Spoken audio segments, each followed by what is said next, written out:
Hi there. My name is Jeff Borschowa, and I've spent the last 3 years, for real, actual 3 years, more or less working with ChatGPT every single day. Not to over exaggerate, but pretty much every business moment I've spent has somehow been tied to either using ChatGPT, learning ChatGPT, or teaching others. So I've spent a lot of time. And one of the things, my goal for today is to teach you what I believe are the 10 stages that everybody goes through as they learn ChatGPT and how to master it in a business context. So, for the record, this is really about the path that I believe most people should take. And I've spent thousands of hours learning this, and I'd like to distill it into one short little path because I'm going to be honest, I've taken many missteps. I've gone down many false trails. I've explored rabbit holes that really didn't need to be explored. And so we're going to talk about the 10 stages of ChatGPT mastery in business. Now, for the record, this is part of the Pharos Digital Dojo series. We have a 10-stage program. We have everything from complete beginner up to then to white belt, and then all the way up to black and double black belt.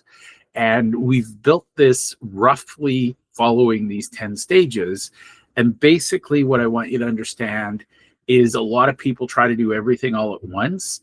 I'm going to show you the skills you need to master first so that everything else makes sense later on. So in this little presentation, I'm going to show you the stages of ChatGPT.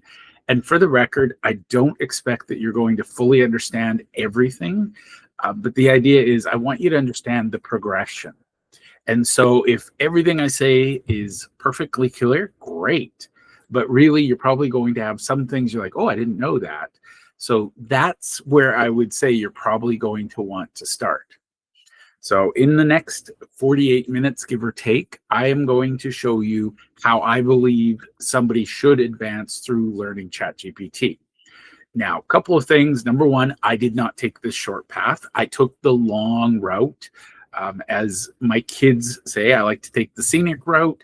I have infinite curiosity, so I'm always looking to learn new things. But the other thing I want to say up front as a disclaimer, I am not connected to the company OpenAI or the product ChatGPT in any way. I do not receive money from them. I do not receive endorsement support. We are not affiliated. So I want to say that so that you know I am an avid user. And believe me, I can tell you the good, the bad, and the ugly. I'm going to focus on how I believe somebody can learn ChatGPT. So this is my experience. This is the short path I wish I would have taken. However, if I had not taken the long path, I wouldn't be here able to confidently tell you this is the short path. So I've trained dozens of people to actually integrate ChatGPT into their business. I've trained others, probably hundreds of people today, on how to use ChatGPT generally. But the reality is knowing where to start is the hardest part.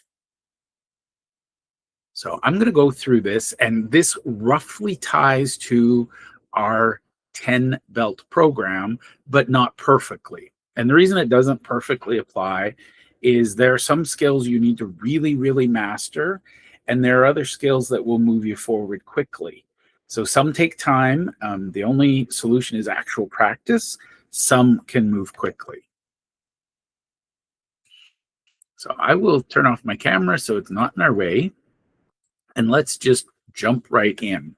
So platform fundamentals, this one, honestly, I believe it is one of the most user-friendly interfaces. It's very simple, but if you don't know exactly how to use it, you're going to get lost in the weeds a lot.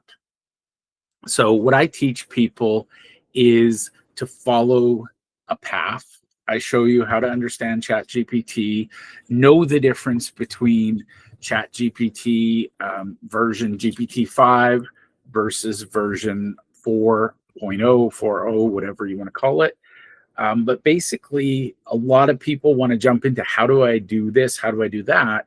First things first, understand how to use ChatGPT as an interface. And we're not going to go into the details of this. I have a separate free course for that. But basically, ChatGPT is really simple. At the heart of it, there's a prompt space where you can input things, and then ChatGPT responds right below it. The rest is just sort of extras to learn. So basically, first things first, if you do not have a ChatGPT account, I recommend you sign up for the free one and start to play. And then once you're confident and comfortable, then maybe you look at, do you sign up for the paid? And honestly, I would say try the $20 a month version before you try any other version. And once you see value in the 20, then you can proceed to a next one if you want or not. Full disclosure, I've used ChatGPT for 3 years. I use the $20 a month paid version. I use it extensively. I've yet to run into things I can't do or any real limitations on what I do. So to me, the $20 a month business plan is ideal. Your results will vary, so decide for yourself. Now, one of the things I believe everybody should understand is how to use custom GPTs. Um, Now, I've used the term so long, I don't even remember, but I think it means general pre-trained transformer. That's what GPT means in my head. And all that means is it's a large language model that's been trained to be a generalist. So it's not a specialist, it's a generalist. So a custom GPT is a specific custom version of the general. So it's a narrower model, and a custom GPT, really, to make life simple, is a standard system for following something, some part of your business. So I have a custom GPT that I use that helps me create LinkedIn posts. I have a custom one that helps me create strategic plans. So custom GPT is still a generalist, but it's a specialist in one thing. So if you go to ChatGPT, you will see on the side you can explore other GPTs. We're not going to get into the training today. This is the theory. But a custom GPT, in my opinion, will always outperform a generalist because it's trained on a specific thing. So a lot of people go straight to the main chat GPT and they say, do this, and they treat it like a vending machine. They want it to pop up something magical. Custom GPTs are where the magic starts to happen. So in this, and this is what we teach in our program, and I really encourage you to explore. To my experience, you can't break ChatGPT by exploring. So you want to navigate the real interface. You want to understand what chats look like. You want to understand file management, what you can upload, what you can't, how you can download things. And it's got modes, so you can pick sort of your personality, and you can choose between persistent memory, so it'll remember things across conversations, or you can use temporary memory, so it only gives the information within the context of the current conversation. Now, a lot of people want me to be able to compare and give details on all of the other models. So some people want to know Claude versus Gemini versus Perplexity, et cetera, et cetera. I personally made the decision, and this is why this particular program is only about ChatGPT. I picked the one that was most relevant to my business, and I learned to master it. The reason I did that is, first and foremost, I'm training a model as I use it. Secondly, the model is training me. So I realized early days, I tried to be on top of everything. I tried to use all the products. It got overwhelming quickly because what was once dozens now is thousands or tens of thousands. So I made the commitment that I'm going to master ChatGPT and use it to its fullest in my business for my needs. And once I outgrow it, if ever, then I will move on to another one.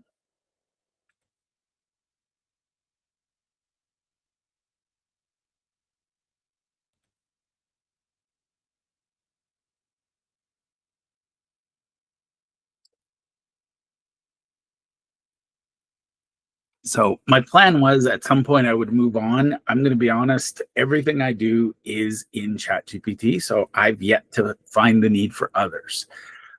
Now, Claude, I've not used. As I understand it, it is exceptionally, notably better if you're using it for coding.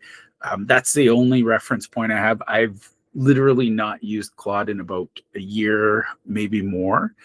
Nothing against it. It's just, as I said, I'd rather be a specialist at one thing than a generalist at hundreds.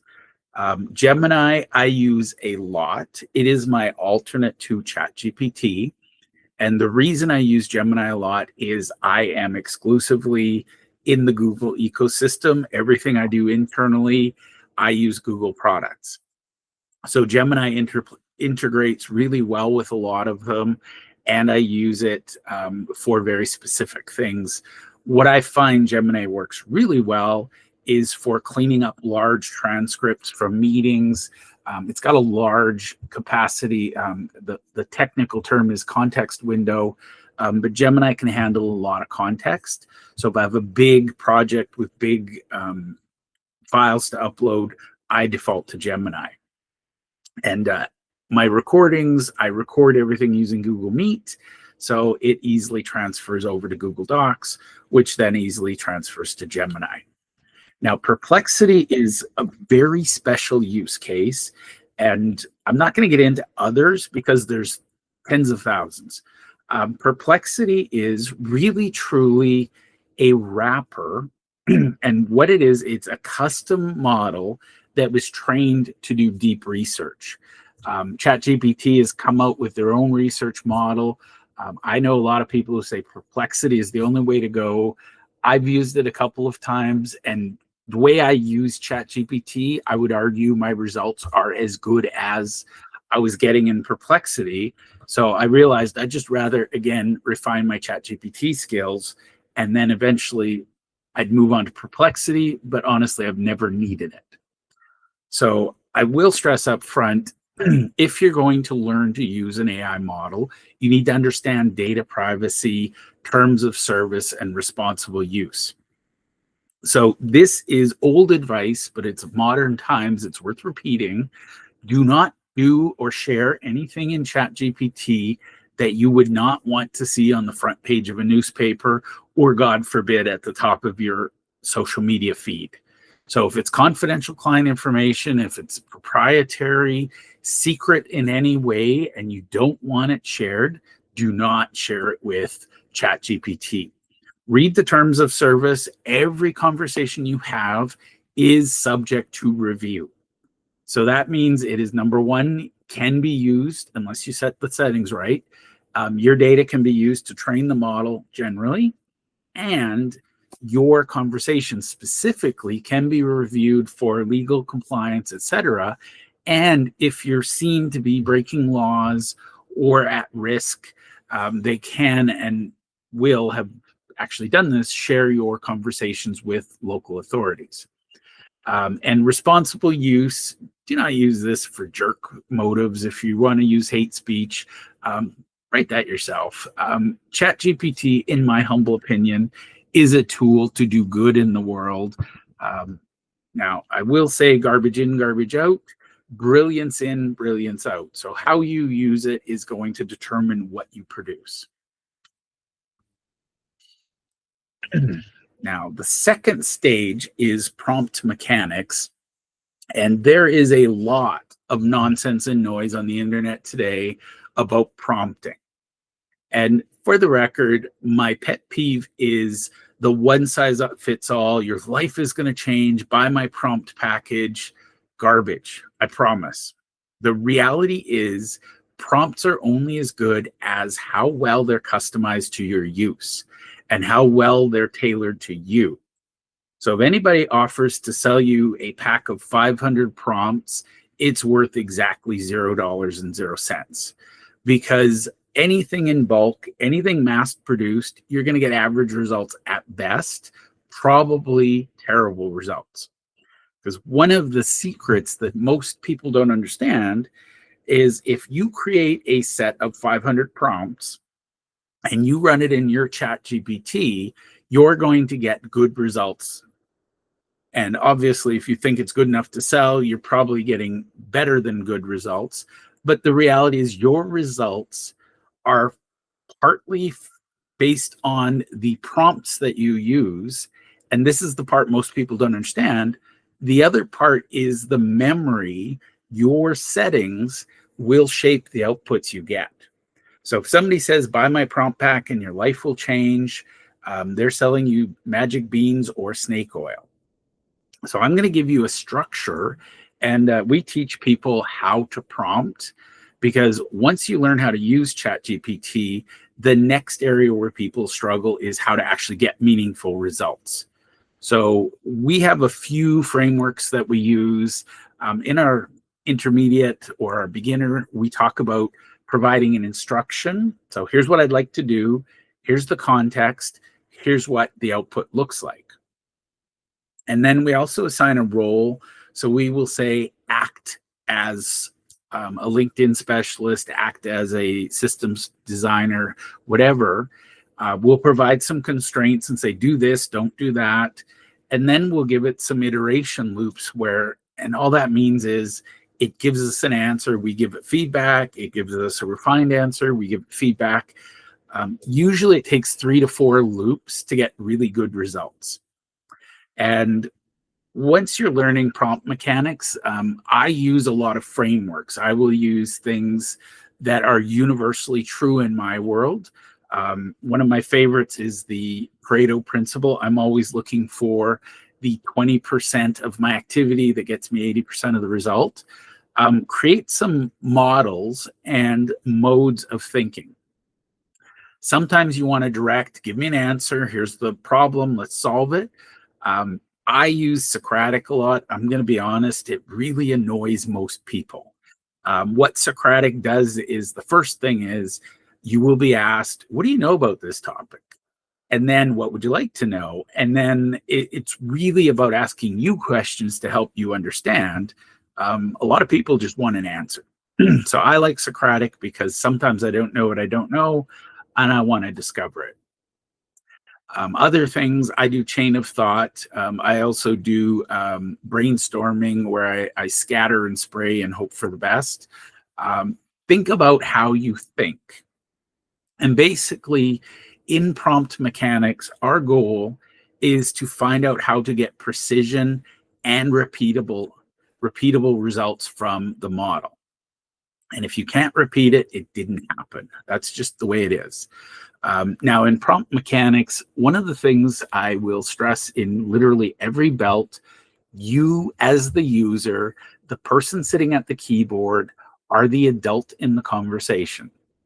And never, ever, ever take ChatGPT at its word. It's one of those, I say, trust and verify.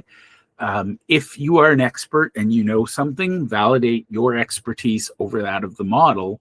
If you're exploring something new to you, use external resources to validate too. I won't name names, but I've heard of large international consulting companies that copied and pasted right from ChatGPT into a report that was given to a big client. The report was charged out at, I think it was $400 and some thousand. The client found numerous errors, hallucinations, problems. You are the expert. Your name is going on the reports. You have to be accountable for that product, the output. Now, the second stage of prompt engineering, so we have the very, very, very basic, but then I mentioned we want to advance our skills and really, truly, Tony Robbins has a quote, the quality of my communication is the quality of my life, or something along those lines. The better we communicate with AI, the more clear we are, the better we ask questions, the better the results become. And really, truly, prompt engineering sounds scary and big and vague. Really, truly, you're just learning how to communicate. And believe it or not, if you pay attention, this will help you learn how to communicate with your employees, your family, everyone, because the focus is being clear and getting better results. So we teach several frameworks. And these are just ways to prompt. There is the RISE framework, there's the React, there's the tree. These are acronyms. I won't get into the details. We have our own internal, and we use purpose, process, parameters, persona, product. And basically what we're doing is we're guiding ChatGPT through our framework so that our results are consistent and can be repeated across a team. We also teach embedding context, letting ChatGPT know what to do, and we manage memory intentionally because using the right context and the right memory well improves our output. And again, if we're doing things consistently, I am a systems thinker. I live and breathe by systems. It sets us free. It allows us to be, creative in other areas and follow a system so we don't have disasters. Excuse me.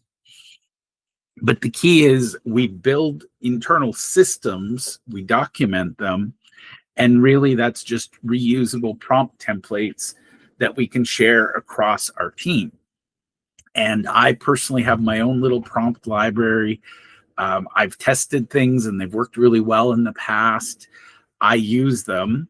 Now, one thing I will say, we also teach you every time the model changes, you need to revisit your prompt library, because as models get better and faster and newer and change, our prompts will get stale quickly.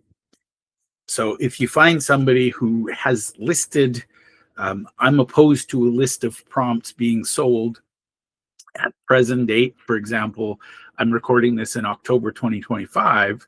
I guarantee that prompt library is stale by the time somebody's promoting it. But if it's listed as here's what worked in 2024, don't even bother looking at it, because it's changed. Now, you can use it in ChatGPT to update it, but really, truly, things change quickly.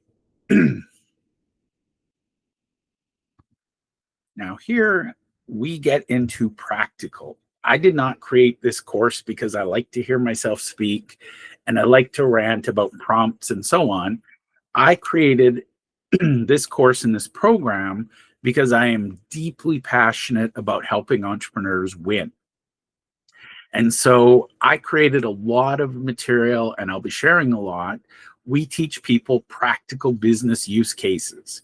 We're going to demonstrate how to use the real tools in our real day-to-day jobs, our work, and we're going to determine a real return on investment. So some of my favorite use cases, and the order here is random, it's not intentional.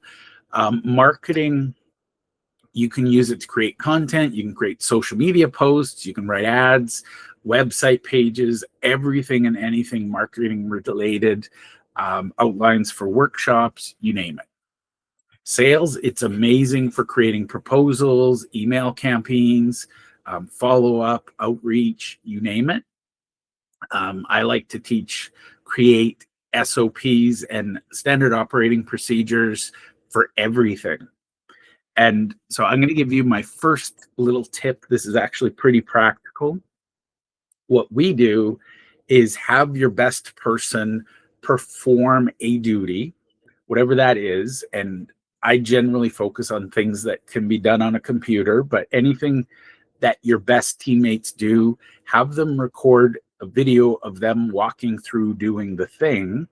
And then you can transcribe that and you can use ChatGPT to turn it into a standard operating procedure and a training program for the rest of the team. So my experience with ChatGPT is you can take your rock stars and you can elevate them even higher. You can take your average people and elevate them towards rock star. And even your worst performing people, you can at least pull them up to average. So I love ChatGPT for operations. You can create standard operating procedures, documentation, process automation, you name it. The key is ChatGPT is really good at organizing and filling in blanks. So it's really good for creating seamless operations. And then you can use it for finance, HR, customer service, analytics, we get into what's possible rather than, teaching you everything, because ultimately you're going to look at it. And one of the things we do at this level in our program is people bring actual real business challenges collaboratively as a group. We solve them, and then everybody takes it away and they customize it to their own business. So the key here is you're using ChatGPT to polish what you already know to be true in your business. It can fill in some gaps and fill in some holes, but most importantly, we want to polish what is. So I always start with figuring out what can we eliminate, then what can we automate, and last, what can we delegate? And by the way, you put the right setup with the right ChatGPT tools in the right hands, you will see miracles happen in front of you, I promise. Now, once we get through the business basics, this is where we get really, really fun.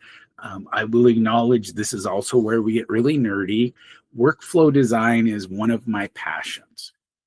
And for the record, when I first read Traction by Gino Wickman, I was like, why would he do this to me? I don't like systems. They're restrictive, blah, blah, blah, blah, blah. But what I realized was that systems are done for us, not to us. And basically what we want to do is standardize as much as we can, turn it into systems so that our team can replicate it. You can never grow a business if you're the only one who knows how to do the things that your business does. So I'm not saying every business can be turned into this workflow machine, but as an example, and I'm going to use a non-business example, if you looked at a neurosurgeon, there is parts of surgery that only the neurosurgeon can do. Everything else can be systemized and handled by other people so that the neurosurgeon deals with the surgery. That way, the surgeon is focused, they're there, and they can do what they were meant to do. Somebody else preps the operating theater, somebody else books the appointment, somebody does pre-surgery care, post-surgery care. Everybody has a role, and basically we want to take away all of the distracting pieces from the star of the show so that they can focus on just doing what they do. So as an entrepreneur, we want to give you the skills so that you're only doing the things that only you can do. So we have a process. We love mapping out business systems. In our world, we follow a 5-stage process. We start by diagnosing what is going on, what do we need to happen, what do we want to fix.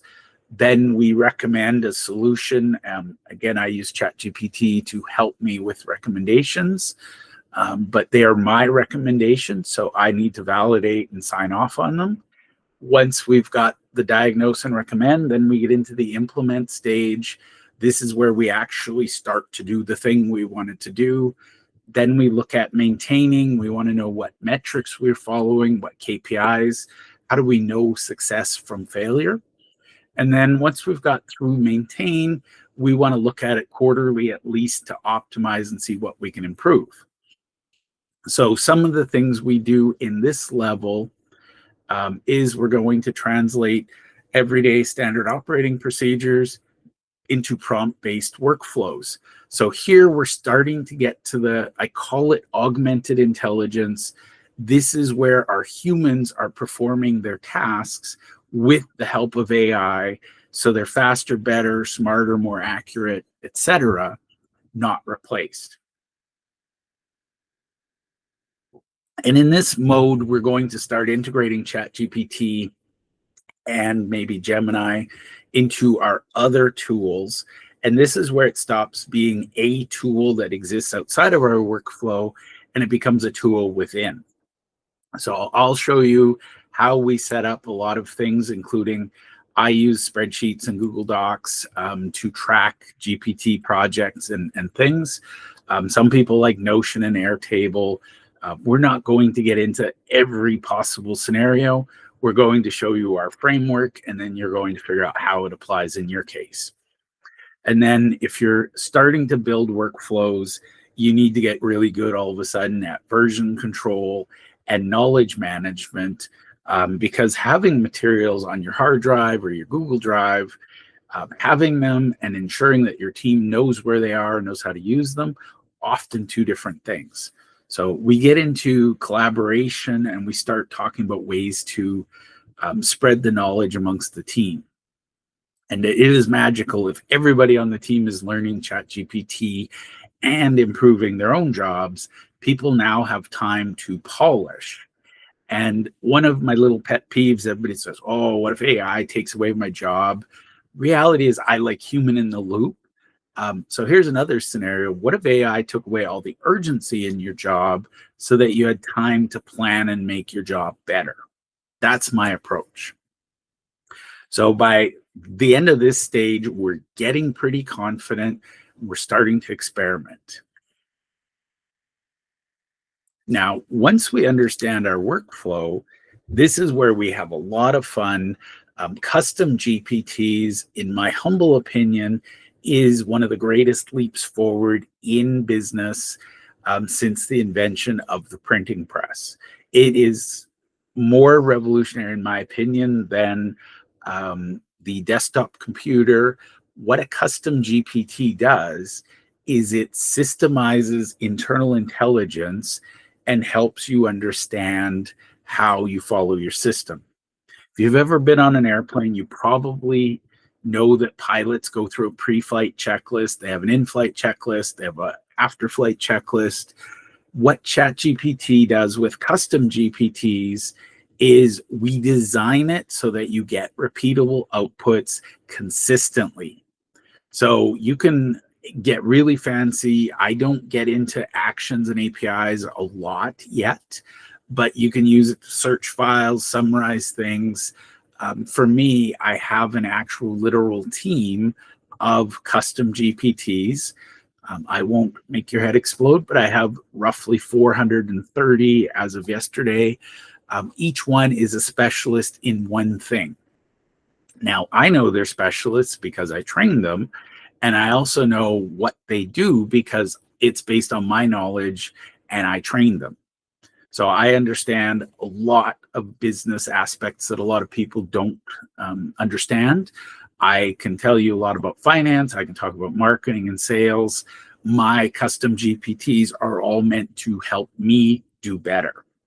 So you can use mine, you can use others, but the goal is here you're going to learn how to use them, and then you're going to learn how to build them. Because using my custom GPTs trained on my material will get you my results with your flavor attached. Whereas if you learn how to build it yourself, you can customize whatever you need in the moment. So I believe that the best way to help someone is to teach them how to do this. So we get into the branding and documentation, how you create them, and I will walk you through common pitfalls where people trip and fall all the time, and I'll show you how to apply a quality assurance to it so that you are completely confident that your custom GPT does what you want it to do every single time. So this is a high level workflow design, but it's also where you're starting to, this is where literally you've learned how to crawl, you've learned how to walk. This is where you're starting to run and maybe even contemplating being able to figuratively fly, because this is the single biggest advancement. When you master it, you will jump forward by tenfold, I promise. It is just amazing what can happen. Your results might vary, but if you learn custom GPTs, it will help you deal with anything that is repetitive, whether that's complex or simple, but it also makes sure everybody on your team is following the same process. And by the way, one of my favorite custom GPTs is a trainer to teach people how to get better at their job. And again, everything I do is about enhancing the people we have so that we're getting more productivity out of them. They're getting more results, and quite frankly, they're enjoying their job better. Now, this is where we start to get a little bit advanced. I promise most of you don't need to understand this. Once you've understood custom GPTs, the next step in your progression is creating products that are powered by ChatGPT. This might be using internal systems to offer to your clients as client-facing tools. You might want to create custom GPTs that you can offer to your clients. You might turn internal expertise into courses. And I love creating membership programs. Whatever your business is, you can always add value with a membership program. And this is, I think, an area where most entrepreneurs miss. You've got expertise, you've solved a problem in your industry, you've learned how to do something that can be monetized and delivered to others as a artificial intelligence deliverable.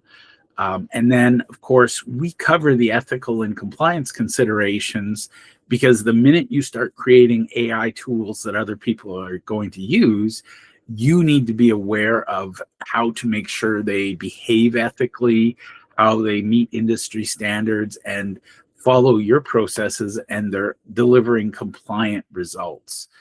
This is going to be an interesting field, because I think a lot of people have created a lot of products. They haven't thought about the ethical and compliance issues. Those will be coming back. Now, this is where we start to see the magic on the team as we get to later stages in our black belt program. Actually, to be honest, right from the white belt, we encourage collaboration. And I personally believe that mastering a subject, first and foremost, means you understand enough of the subject confidently and competently that you can do it day in, day out. And that is the bare minimum first step towards mastery, not first step of mastery, first step towards. The second step is you need to be able to train others to reach that same level of confidence and competency. And then the third step, and this is where I believe mastery finally does happen, is once you're able to start innovating and contributing new and innovative ideas to that field. So we teach people how to collaborate. We teach them how to teach others. At our top level, we do get into innovation. But this is where we're going to coach others on how to prompt effectively. We believe the best way to learn something is to learn it yourself and then teach others. So we always encourage sharing the knowledge that we've gained. Internal, you need to establish guidelines. It terrifies me. People put up all these locks and securities. The front door is gated, guarded. You got swipe cards to get in, passwords to access the network.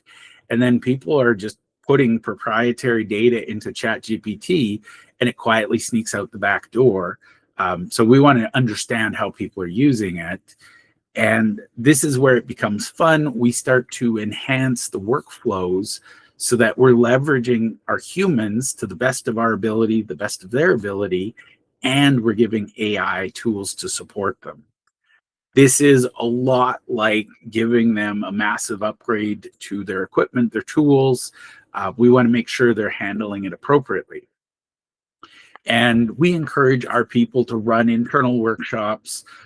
We have prompt gyms where you can test each other out. You can share ideas. Again, I can't stress this enough. A prompt is a prompt. It's just a tool, and it only makes sense once you've customized it to your needs. So if you're in a prompt gym and somebody says, hey, here's the ultimate prompt, great. How do I apply this to me?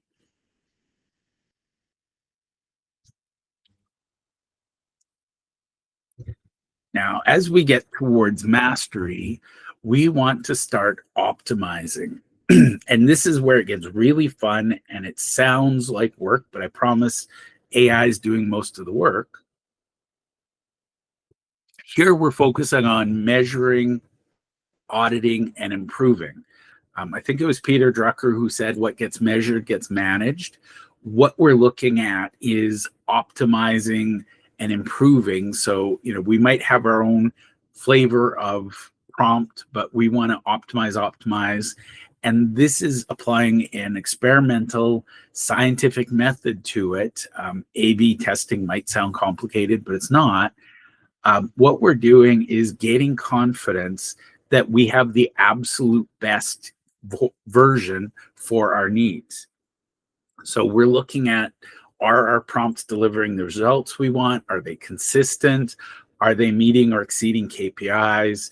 Does our quality assurance have any concerns? And this is where we start to look at how models can behave over time. Little things like the conversations you have. Let's say you use ChatGPT exclusively for business to solve a marketing problem, and then maybe you go off and you create a workshop for, you want to teach public speaking skills. The model will remember your work stuff, and it'll have that one little tiny doubt in its mind about workshops, and it'll want to keep bringing up the workshop. So we want to make sure we're filtering out drift. We want to look at the context management. There is a point in every conversation where it's exhausted. I call it conversation fatigue.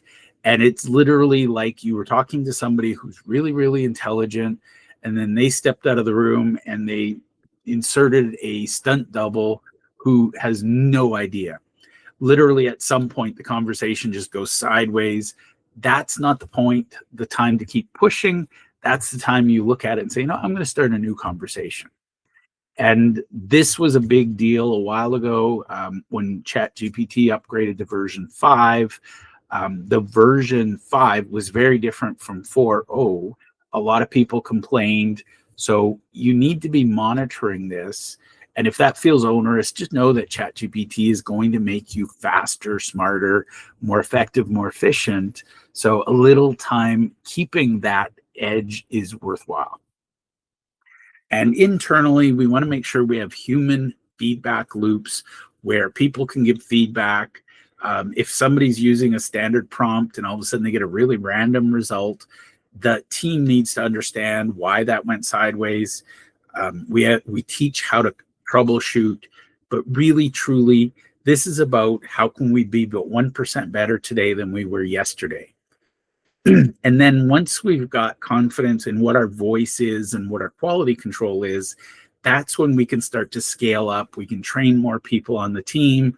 If we need to hire more people, we can make sure they're following the same.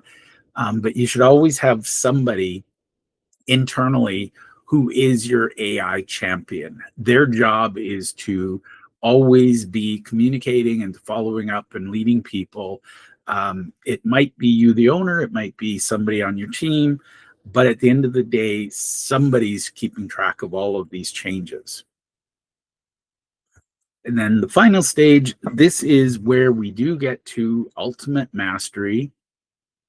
And this is where we're starting to think in systems. This is where we're able to teach others, and where we're able to not just ask, what can I do with AI? The real question is, why can't I do this with AI? And if I could, how would I? So a lot of people tell me what I can and can't do with AI, and I'm at the point I don't believe them. Now, I recognize there are some distinct physical limits. I can't have AI create human life in a bottle. I can't bottle lightning. But within the parameters of the system, I know what I can do. And so I spend a lot of time pushing the boundaries of what is believed to be possible, because I personally believe if I push the boundaries, we can explore new frontiers and we can do amazing things. So in our double black belt, we are synthesizing, we're creating AI models beyond just using. We become the creator, not the consumer. And really here, we're looking at things from a systems thinking point of view, high level, and we're really doing conscious business design. We're looking to design with intention. We're looking to grow. And this is where we've got true mastery. Now, one of the things I use for ChatGPT for a lot is I like to develop proprietary frameworks and custom GPTs that are branded for me. So I have internal tools that I use internally. If I built a team, I would use them with my team. Between us, I've decided I don't want to work with normal human beings. So I'm building a company that is just me and AI. And I don't recommend that for everyone. It suits my personality. I'm going to sound really rude here, but if one of my AI models doesn't behave or doesn't work the way it should, all I have to do is reprogram it or disconnect it. I don't have human HR issues. I don't have any of that. But I move at a very quick pace. And honestly, at this point, bringing humans into my world, we trip over each other. So I build a lot of proprietary frameworks, and they, on the outside looking in, they're very complex. I like to say they're very intricate and elegant. But basically, I find ways to create new tools that did not exist before. And of course, in my path to mastery, I personally believe I had mentors. Scott Dell was probably one of the most influential in my journey. He kept telling me, Jeff, you need to check this out. Trust me, you're going to love it. And I did. So I believe I had mentors. Thank you, Scott, Dr. Scott, to be exact. I had mentors, and I believe that the best thing I can do is pay it forward. And I truly believe that businesses need to learn how to adapt and adopt AI. And it's a big transformation. So I don't look at this and say, well, if I train you how to do this, then you're my competitor. What I look at is if I train you how to do this and you do it well, my message spreads and my goals are accomplished. So I don't see this as a scarcity. I see this as a world of abundance ready to be unlocked. And this is where AI is just poised to take over and really help humanity grow, if we help it and allow it. Now, the very last thing is about thought leadership. And I know that's a mixed word, it's a loaded word. If that word is too heavy, that's okay. You can put it down and pick up a different one. But if you're an entrepreneur or a business owner and you serve a community, what you can do is focus on ways to teach your community how to use AI better so that they can work with you in different ways. If you're an accountant, for example, you can teach them how to analyze, organize, do some stuff. Personally, in a perfect world, everybody who's an expert in an industry would create standard operating procedures for their clients and say, hey, here's some best practices. Here's how you can use AI to implement them. So thought leadership is really about leading the people around you. And, to be honest, I see a lot of entrepreneurs who wonder, well, what do I have to offer? I'm just a carpenter, a plumber, an accountant, a lawyer, what have you. But the reality is, because of what you do, you will naturally know sort of the things that make you cringe when you go to work with somebody and they bring you something. For example, I saw there was an electrician who went into a house and the wiring was atrocious. The homeowner was like, well, I tried to do it myself. And then I thought, oh, I better call. In that case, it was a funny outcome because there was an actual electrical fire. The homeowner didn't understand what to connect to what and what not to connect. One of my favorite things as a business owner, whatever that business is, record and release some videos on how to prepare to work with me, best practices. Here's some common mistakes people make. If you're a plumber and electrician, a video on how plumbing and electrical don't mix. There's a few things, but you can actually legitimately create thought leadership by sharing your years of experience. Now, for the record, I'm not saying train them on how to do the job without you. What I'm saying is, the things they can do themselves. Why not train them on how to do it so that when they bring you in, it's for the bigger, better projects that you were actually meant to do? So as a accountant, for example, you might want to teach people fundamentals. Here's what to prepare, bring to your accountant. Here's what you can deduct for taxes. Here's what you can run for business expenses. Give them examples. In my world, I used to teach people, businesses of all sizes and shapes, how to do a budget. And that word scares people. But if you've got expertise and you know how to do something and you can teach it simply, that's enormous value for everybody. So that's what I believe mastery looks like. By the time we've gotten here, we are masters in our own right. We understand the material inside out and sideways. We have helped others become masters of the material. And now we're pushing the boundaries and we're creating and innovating in areas that didn't exist before. So I hope this was useful. As I said, this was really the 10 core areas I believe everybody who wants to truly master AI needs to approach. And again, specifically ChatGPT, you can apply this to any other model as well. So if you'd like to learn more, we have a digital dojo. The website is ferosbusiness.com/digital-dojo. And everybody starts in our white belt program. The white belt program is free. And basically, we teach you the basic mechanics of using ChatGPT. If you want to learn more and you want to progress, that's at your discretion. But we offer the white belt for free because, number one, we want to make sure we're fit to work together. We want to get to know you. And number two, I am tired of watching people struggle.